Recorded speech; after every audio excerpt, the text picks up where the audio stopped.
Un vínculo estrecho de amistad nos impide, por decoro propio y la objetividad debida a los oyentes, presentar con elogios al compañero Arturo Sergio Vizca. Él se ha prestado a responder nuestras preguntas acerca del último concurso de obras narrativas que, con ritmo anual, realiza el municipio de Montevideo. Arturo Sergio Vizca ha nacido en mayo de 1917. Inicióse primeramente como narrador para luego, al llegar a la madurez, concentrar sus esfuerzos sobre la crítica literaria y el ensayo. Formó parte del cuerpo de redacción de la revista Cir, donde publicó numerosos trabajos. Publicó luego en revistas y diarios como Ser, Entregas del Licorne, Ficción, Marcha, La Tribuna y El País. Dirige desde 1962 la página literaria dominical de este último diario. En la órbita de las publicaciones oficiales figura Vizca como el más solicitado de los prologuistas, sin que dicho favor haya sido afectado por la rotación de los grupos políticos en el poder. Así, en el Instituto Nacional de Investigaciones Literarias, prologó y anotó la correspondencia Zorrilla de San Martín Unamuno y el tomo primero de las cartas inéditas de Horacio Quiroga. En la Biblioteca Artigas de Clásicos Uruguayos, prologó Gaucha de Viana, Estudios Literarios de Francisco Bauzá, Pasar de Magariño Solsona, estando por aparecer un prólogo y selección de cuentos de Javier de Viana, un prólogo a los ensayos de Carlos Reiles y otro para los cuentos de Benjamín Fernández y Medina, siempre en la misma Biblioteca Artigas. Arturo Sergio Vizca ha publicado los siguientes libros: Un hombre y su mundo, 1961. Tres narradores uruguayos, 1962. Antología del cuento uruguayo contemporáneo, 1962. De su producción ha escrito Carlos Real de Azúa. Vizca ha concentrado casi exclusivamente su labor en la literatura nacional, de cuyo sector narrativo especialmente es con seguridad el más completo conocedor. Su tarea está en conexión con el ánimo de ceñir mejor la suma de lo que pueda construir, mucho más que comprobar, una tradición literaria uruguaya. Y Mario Arregui, en su reciente libro sobre el Líbero Falco, ha sostenido que es Vizca el mejor conocedor de esta aparentemente simple y en el fondo profunda y difícilmente aprehensible poesía. Pasando ahora a nuestro cuestionario, formulamos al amigo Arturo la primera pregunta. ¿Cuántas obras narrativas éditas e inéditas se presentaron en el concurso municipal? Obras éditas fueron presentadas 13, inéditas 9. Damos la lista de las obras éditas, que son las siguientes: Clara Silva, Aviso a la Población; Armonía Somers, La Calle del Viento Norte; Roberto Fabregá Cunio, La Casa de los 50.000 Hermanos; Ada La Guardia, Elisa vivió en Old Line; Juan Carlos Gómez Brown, Su aventura y Dionisíaca; L.S. Garini, Una forma de la desventura; Mariné Silva Vila, Felicidad y otras tristezas; José Pedro Díaz, Los fuegos de San Telmo; Rafael Casal Muñoz, Cuentos del señor López; Milton Estelardo, El daño; Juan José Lacoste, Los veranos y los inviernos; Elvio Pérez Telechea, Gente poca; Carlos Martínez Moreno, El paredón. Convendría decir quizá que sorprende que los autores más jóvenes, como Claudio Trovo, Cristina Peri Rossi, Fernando Ainsa, Eduardo Galeano, no presentaron sus obras al concurso. No sabemos si por desconfianza a los concursos, a los jurados, o desconfianza a sus propias obras. Muy bien. Con respecto a otros años, ¿puede sacarse alguna conclusión correspondiente a su número y calidad? En cuanto al número, creo que es algo mayor que en años anteriores, por lo menos en lo que se refiere a las obras éditas, cosa que no sorprende porque este año se ha juzgado la producción correspondiente al bienio 63-64. En cuanto a las inéditas, el número es más o menos similar, y considerando que el concurso abarca 2 años, pienso que hay un descenso en la presentación de trabajos. En cuanto a la calidad, diría que, a pesar de las objeciones que merezcan en algunas de las obras, el nivel revela una madurez que no he percibido en años anteriores cuando me tocó actuar como jurado. Quiero decir lo siguiente: cualquiera de las obras, aunque merezca un juicio negativo, está en un nivel de literatura. En otros años se han presentado obras que, a pesar de ser éditas, revelaban bien la mano del aprendiz, y muchas veces del aprendiz sin facultades. Por esto, creo que nada más. Bien. ¿Cuáles son, a su vez, los defectos capitales de nuestra narrativa? Ya de una narrativa estratificada, digamos cristalizada, estabilizada, como de esa otra literatura que cambia sin cesar, buscando nuevas metas, o de aquella narrativa que se inicia recién. Para responder a esta pregunta voy a dar un pequeño rodeo y decir lo siguiente. Nuestra narrativa tiene recién presencia estética real en 1988, con la publicación de Ismael de Eduardo Acevedo Díaz. Antes, solo hay intentos de creación novelesca, narraciones larvarias, sin calidad literaria, y cuyo interés es solo documental.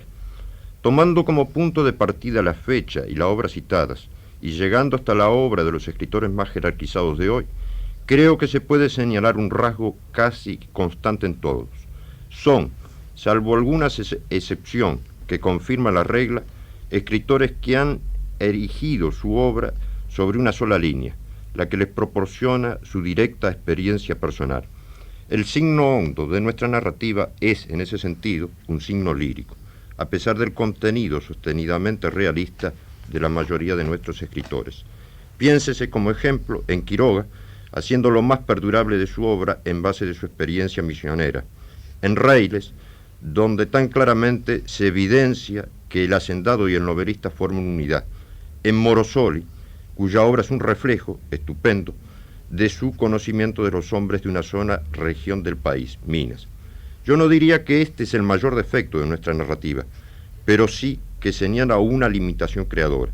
No hemos tenido casi narradores que se hayan propuesto levantar un edificio novelesco que dé una visión totalizadora del país y que postule una concepción más o menos amplia de los fenómenos sociales. Cuando alguno lo ha intentado, el logro ha sido discutible. Lo mejor, lo más perdurable de su labor es aquella parte que, precisamente, se sitúa dentro de la línea de experiencia personal que hemos subrayado como constante de nuestra narrativa. Otro defecto me atrevería a señalar, casi sin excepción, una de ellas, y notables Morosolis: nuestros narradores no han buscado formas propias para su material narrativo. Cuando se ha pretendido innovar con respecto al pasado nuestro inmediato, solamente se han mimetizado algunas de las maneras que proporcionó la novelística europea o norteamericana. Si me apuran la búsqueda de defectos, señalaría dentro del sector más reciente de nuestra narrativa, la que incide en el tema montevideano, el defecto de solo ver los aspectos negativos de la realidad, los lados negros de la vida, y un erotismo ingenuo y sin entidad. Se quiere hacer ver todo eso como una denuncia de males de nuestro país. Pienso que es solo limitación creadora. Esto es defecto, falta, carencia. Pero, sin duda, desarrollar el punto llevaría muy lejos. Bueno, es cierto, sí. Y en cuanto a los méritos de esta narrativa, ¿cuál fue la jerarquía, por ejemplo, dictaminada por su voto y la razón de sus preferencias en este concurso municipal? Como el fallo no fue homologado y el concurso no ha finalizado totalmente, no voy a ser infidente con las deliberaciones del jurado, dando la nómina de premios, ni aun siquiera mi votación. Pero en cambio puedo contestar una contestación en cierto modo lateral, refiriéndome a algunas de las obras que han sido presentadas al concurso. Me han interesado mucho, por ejemplo, Los Fuegos de San Telmo, de José Pedro Díaz, una obra de carácter poético, pero con una poesía muy bien insertada en la realidad. No sé si desde un punto de vista retórico es realmente una novela, pero no me parece que esto sea objetable, porque él encuentra la forma propicia para la materia que quiere expresar. Muy interesante también Los veranos y los inviernos de Juan José Lacoste, obra que encuentra un tema sumamente original, el de la vida de los actores en el interior del país, lo desarrolla en su carácter dramático, sin caer en falsedad, tiene un plan bien organizado. El Paredón de Carlos Martínez Moreno es sin duda la obra de mayor corpulencia presentada al concurso. Sin embargo, en su conjunto no me convence. Creo que es la obra de un escritor de talento, y ese talento se refleja en su novela, pero los aciertos logrados son solo parciales. Algún capítulo, alguna situación, algún momento. Por ejemplo, el capítulo dedicado al juicio de Sosa Blanco. Pero la novela carece de organización, carece de coherencia, carece de un plan desarrollado lógicamente. Otras obras sería interesante destacar, pero en base de la brevedad del tiempo vamos a interrumpir aquí. Bueno, bien. Entonces podríamos pasar a otra pregunta en donde me gustaría que usted la desarrollase con tranquilidad. Sería la pregunta la siguiente: si un narrador joven le pidiese algunos consejos, ¿qué advertencias daría a usted como fundamentales? Bien, la primera advertencia quizás sería indicarle que debiera acudir a alguien con más autoridad que yo para hacer advertencias. Pero admitiendo la ficción de que algún narrador joven me pidiera consejos, le daría algunos, entre los cuales elijo los siguientes. Primero, le diría que lo más importante es la sinceridad. Una sinceridad que le permitiera saber qué es lo que él tiene de propio realmente para decir, y que separara eso, que sería lo nuclear de su obra, de todos aquellos elementos que serían contaminación de las obras de éxito o de las corrientes más en boga, y que de pronto se confunde con el mensaje propio. Sinceridad bien, ante todo. Claro, claro.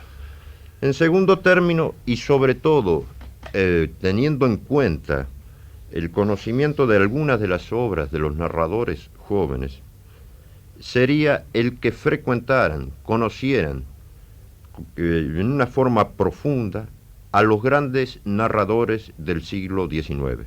Pienso, por ejemplo, en Dostoyevsky, Tolstoy, entre los rusos, en Galdós, entre los españoles, Stendhal, Balzac, entre los franceses, Dickens, entre los ingleses. Creo que la gran narrativa del siglo XIX es realmente las formas supremas de la novela que no han sido superadas. Y sin beber en esas fuentes me parece imposible que se llegue a ser un verdadero novelista. Por supuesto, el siglo XIX es el siglo de la novela. Sí. Pienso que incluso se evitaría el riesgo de seguir las huellas de aquellos escritores que han seguido a los narradores del siglo XIX desconociendo a estos. ¿Por ejemplo? Por ejemplo, se sigue a veces a Faulkner y se olvida que el padre de Faulkner es Dostoyevsky. Y se sigue más, a veces, a Onetti, olvidando que Onetti es un seguidor en gran parte del mismo Faulkner. De manera que se siguen a los seguidores y se desconoce la fuente. Por último, creo que habría que pedirles amplitud de visión. Quiero decir, una observación profunda de la realidad, sin la cual no hay novelista ni realista ni imaginario. Es claro. Y esa amplitud hacer que muestre la vida en sus dos aspectos, los lados oscuros y los lados amables, las luces y las sombras. Muy bien, Arturo. Bueno, con estas palabras terminamos nuestra audición de hoy y adelantamos que en la próxima volveremos a tener con nosotros a Arturo Sergio Vizca, quien nos hará lectura de uno de sus trabajos.